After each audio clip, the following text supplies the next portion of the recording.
Boa noite, Rogério. João Duarte, da Rádio Pitaguari. Eu queria perguntar como é que você encara esse reencontro com a torcida do Fortaleza e também queria perguntar relacionado ao Caio Alexandre, que é o primeiro reencontro dele com a torcida do Fortaleza, se isso afetou o rendimento dele no jogo e queria perguntar para você como é que você encara isso. Bom, eu acho que não vou nem falar pelo Caio, vou falar com todos. Nós jogamos absolutamente nada hoje. Não produzimos nada, não competimos como... Eu acho incrível como muda uma atitude tão boa que foi contra o Atlético Mineiro há dias atrás. E hoje nós não conseguimos nem competir. Perdemos primeira bola, perdemos segunda bola. Eles engoliram a gente na força. Nós não tivemos... Não é nem o Caio. Eu acho que é até natural um jogador, quando vem jogar, aconteceu esse clube, querer fazer mais do que ele faz normalmente, que já é...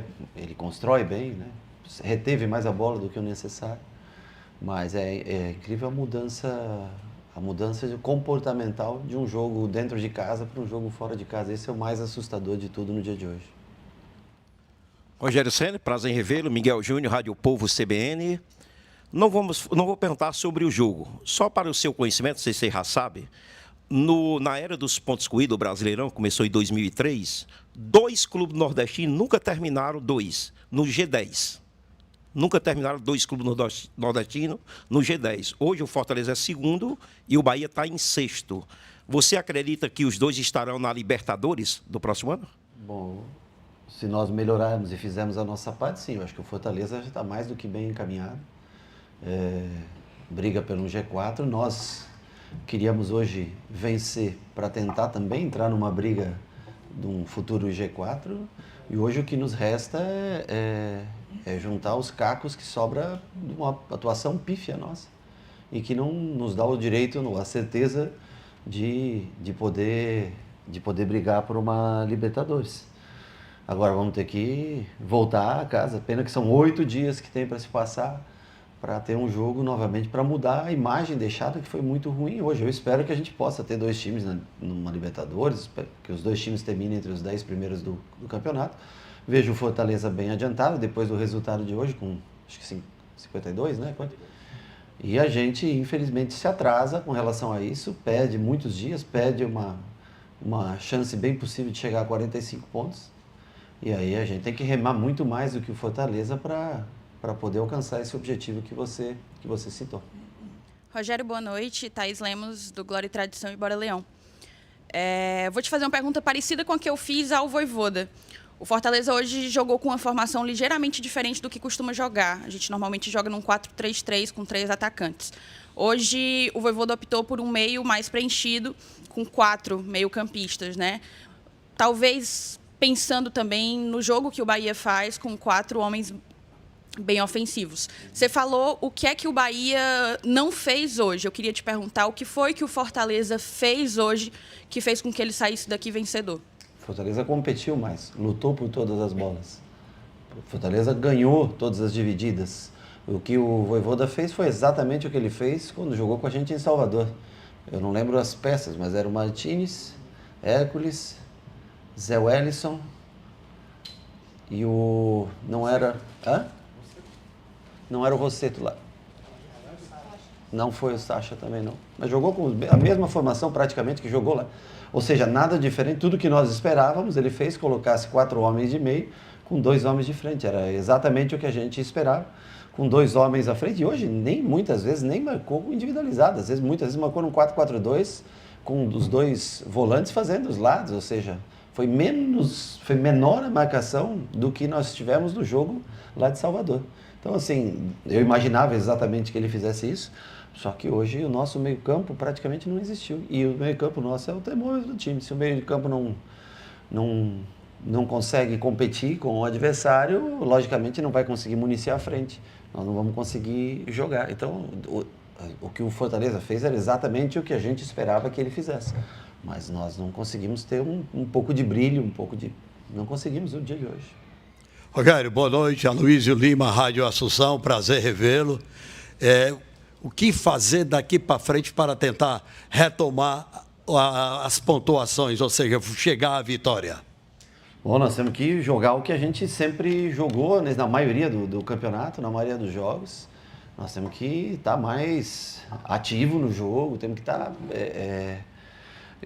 competir mais do que foi hoje. Hoje foi um jogo, para mim, foi o pior jogo do Bahia no campeonato. Eu digo, se não for o pior do ano, mas foi o pior jogo dentro do Campeonato Brasileiro.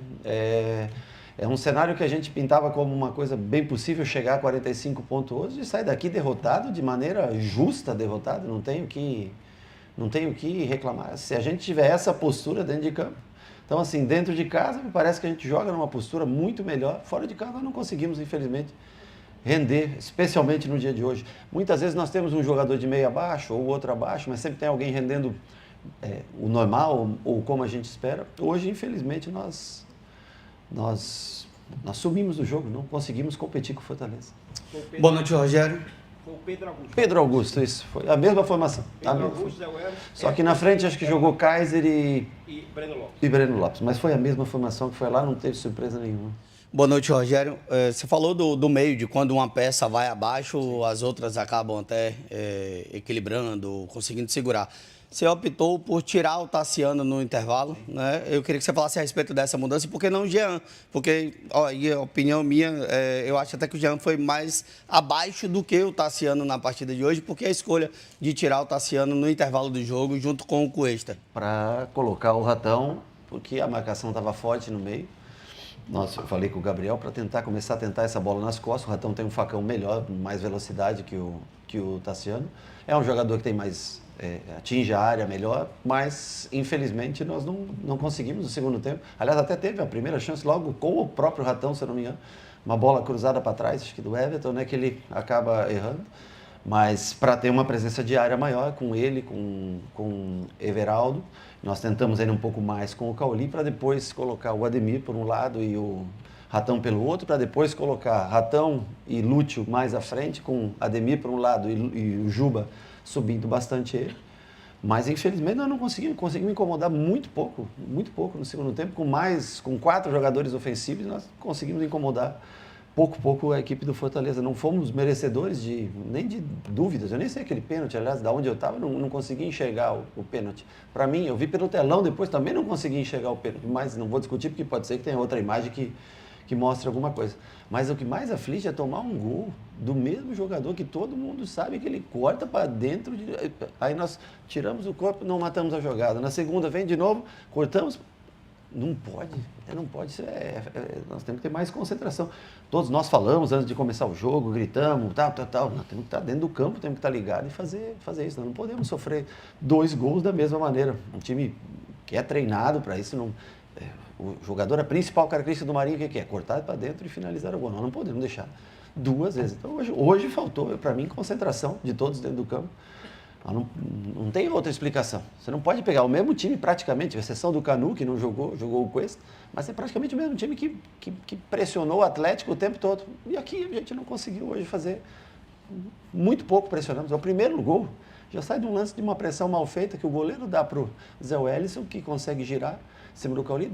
São 3 jogadores só que participam da jogada. É o goleiro, Zé Welles, bola para o Marinho, vem a avenida toda por dentro. Então, aí, se a gente não tiver concentrado realmente no jogo, aí fica difícil, porque o Fortaleza é um time muito competitivo, mas era um time que nós poderíamos fazer uma partida, uma apresentação melhor do que a gente fez hoje.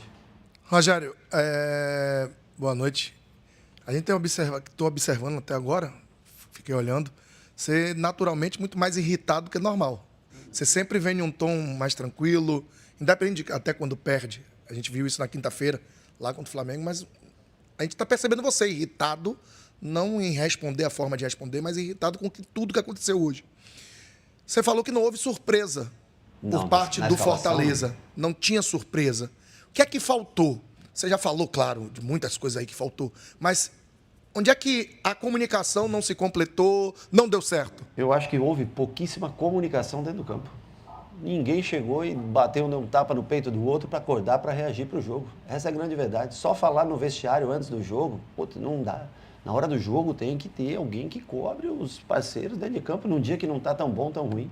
E eu acho que eles conseguiram, em todas as primeiras e segundas bolas, em todas as bolas divididas, fisicamente eles já são mais fortes, isso é notório. Nós não conseguimos. Acho que quem conseguiu ainda melhor fazer um pouco foi o Everaldo, que conseguiu sustentar algumas bolas e girar, dar alguns bons passes, boas paredes até, mas de resto nós não entramos no jogo. E custa muito você vir para cá com uma expectativa grande que a gente gerou pelo último jogo. E não consegui render nada, porque não é... Exceto teve 2 lances bons do Everton Ribeiro, que 2 bolas cavadas logo no começo do jogo, que nós sempre... E depois a gente se apagou. O gol que foi praticamente, nós achamos o gol. Eles erraram um passe, nós pressionamos um pouquinho, mas não foi nada, e fizemos o gol. Dali pensa, vai ter agora a oportunidade.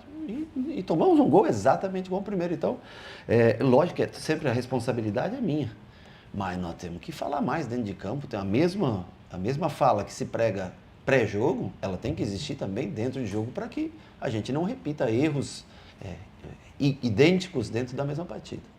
Rogério, no jogo contra o Internacional, você não tinha o Cuesta e optou pelo David Duarte naquela situação, e hoje você escolheu o Cuesta, que treinou essa semana, estava fora dos 2 últimos jogos. O Cuesta treinou semana passada, a parte física ele treinou toda a semana passada. Ele só não treinou com bola semana passada e treinou essa semana com bola. E você escolheu o Cuesta para o jogo e no intervalo você muda e coloca o Rezende improvisado. É uma ideia já de pensar no Rezende nessa função? Por que não o David ou o Vitor Hugo por ali? O Rezende... Não, porque se eu escolhesse o David, você ia me perguntar do Cuesta. Como eu escolhi o Cuesta, você vai me perguntar... Não, é sério. Porque eu precisava ganhar o jogo estava 2-1 para eles, o Rezende tem a melhor saída de jogo, é um pouco mais móvel, eu poderia empurrar o Juba para a ala, como eu fiz, e o Rezende marcar o Marinho. O Cuesta não dava para marcar o Marinho. Correto? O Rezende, em tese, tem mais condições físicas para marcar o Marinho. Mas o Rezende também sai com dor no pubis também. Não sei, vai ter que examinar. Infelizmente, ele vem sofrendo com essa dor. Não sei se vai estar disponível, mas a troca foi para tentar o Ratão pelo Tassiano, deixar o time mais ofensivo, e o Rezende para tentar, por ser um volante de origem, né, tem mais... Ele é mais leve, mais rápido para tentar... Eu sabia que no final eu ia pôr Ademir, para o segundo tempo eu queria pôr Ademir e queria espetar o Juba. O Rezende podia sustentar esse duelo com o Marinho. Se eu deixo o Cuesta, ele não sustentaria. Mas aí é uma escolha para início de jogo. Poderia ter escolhido o David Duarte, poderia ter escolhido o Vitor Hugo. Eu prefiro, acho que David e Cuesta estavam mais na briga, porque são jogadores que têm uma melhor construção de jogo. Mas aí é uma escolha. Se eu escolho o David, o certo era o Cuesta. E se eu escolho o Cuesta, o certo era outro. Então, quando perde o jogo. Quando ganha, não tem problema. Mas é assim, realmente. Mas nós jogamos mal. Essa é a grande verdade. Jogamos nada, pouco. Jogamos muito pouco. Não merecíamos nada melhor do que aconteceu hoje. O Everton, na saída, na zona mista, o nosso companheiro Yuri falou de atitude. Que você define a estratégia, mas que eles têm que tomar atitude dentro de campo. Depois de um papelão dentro do Castelão, o que é que a gente pode pensar? Infelizmente, toda vez que você tem tido tempo, o elenco não tem respondido. E ainda nem questão física, não tem respondido. Né? Quando o tempo é curto, o time joga muito. Quando o tempo é maior, não tem dado essa resposta na mesma medida. O que fazer, já que você mesmo já citou que ninguém jogou nada, que você tem ideia e tal? Nós já tivemos durante o ano semanas cheias que nós trabalhamos e fizemos grandes jogos. As últimas 2 semanas contra Flamengo e essa agora, realmente nós tivemos a semana cheia e jogamos muito pouco. Mas eu repito, a gente escolhe, os jogadores já estão bem acostumados com o sistema que a gente joga, tudo. E é mérito deles quando fazem, como foi com o Atlético Mineiro, porque são eles que resolvem dentro de campo. E hoje também eu acho que faltou. Eu acho que faltou.